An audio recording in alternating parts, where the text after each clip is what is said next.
Next we will discuss the Scott connection, by means of which we can obtain two-phase power from the three-phase supply. Okay, so that means on one side you will get the three-phase supply. When given to the Scott connected transformer, you are going to get a two-phase supply. Now what are the characteristics of two-phase supply? In three-phase supply, there are going to be three voltages, and all of them they are going to have equal magnitude. And what about the phase? They are going to be 120 degrees out of phase, all the three, right?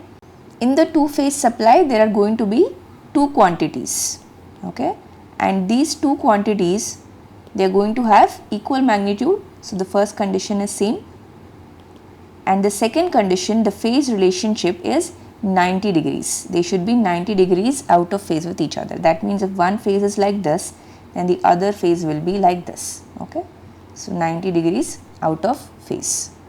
In three phase also you can draw the vector diagram. Each of the three quantities are going to have 120 degrees phase displacement.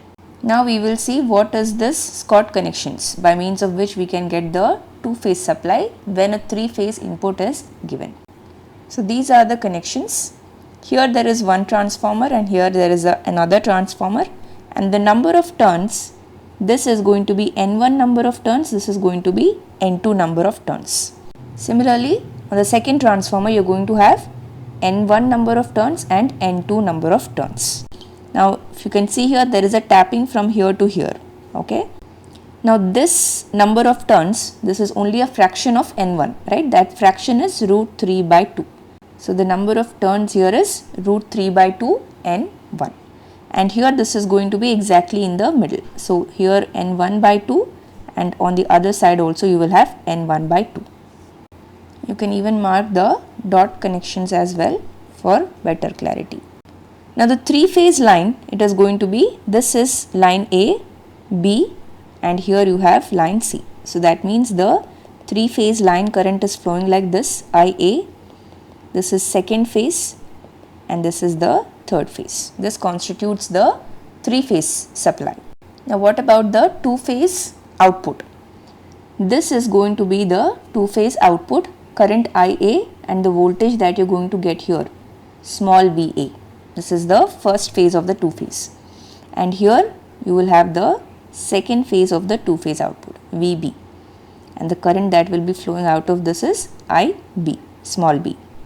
So the three-phase input here is the voltages VAB, VBC and VCA, right? These are the line voltages.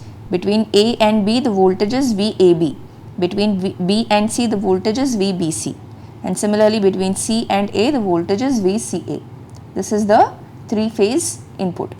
And what is the two-phase output? This is VA and VB.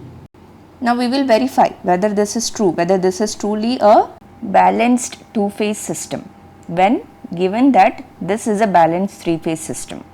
This tapping point here, if you take it as M, so here we will mark as M, so this point also will be M. Now you can see that this voltage VA, this will be in phase with this voltage VAM, right? And what about this voltage VB? This will be in phase with VBC, okay? So if we can prove that VBC and VAM, they are 90 degrees out of phase, then VA and VB also will be 90 degrees out of phase. In order to prove that, we will take the vectors in the form of a triangle. So this point if you take as A, B and C, then this is going to be VAB, this is VBC, and finally this is going to be VCA. Now the point M, this is going to be the midpoint between B and C, right? So this point here we can take as M, this is the midpoint. So you can take this vector from B to M will be VMB, and from M to C you can take as vector VCM, okay? Now what about the voltage between A and M? It is going to be the line joining A and M. So now this vector will be parallel to VA, right? So this is VAM, and VBC, you can see this is VBC, and what is the angle here? This is 90 degrees.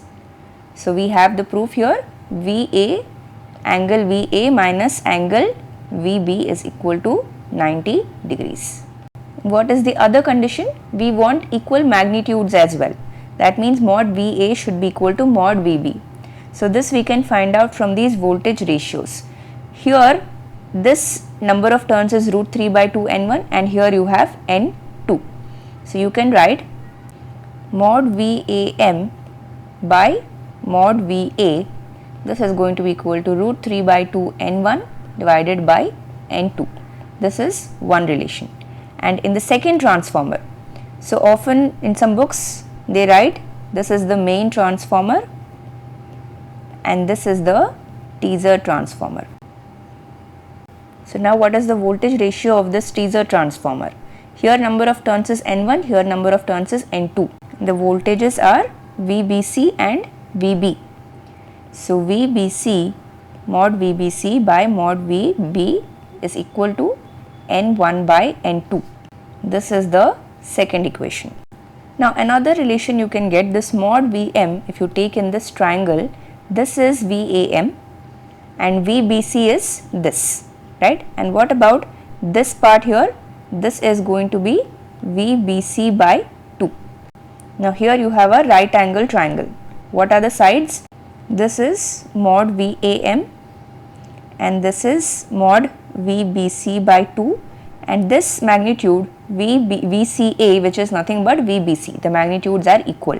So now if you apply the Pythagoras theorem, then you are going to get the magnitude VAM, this is equal to root 3 by 2 mod VBC. This is the third relation. So from these three relations you are going to get the magnitudes VA and VB are equal. From equations 1, 2 and 3, mod VA is equal to mod VB. So in this way both the conditions are satisfied and you are going to get a two-phase output from when given a three-phase input.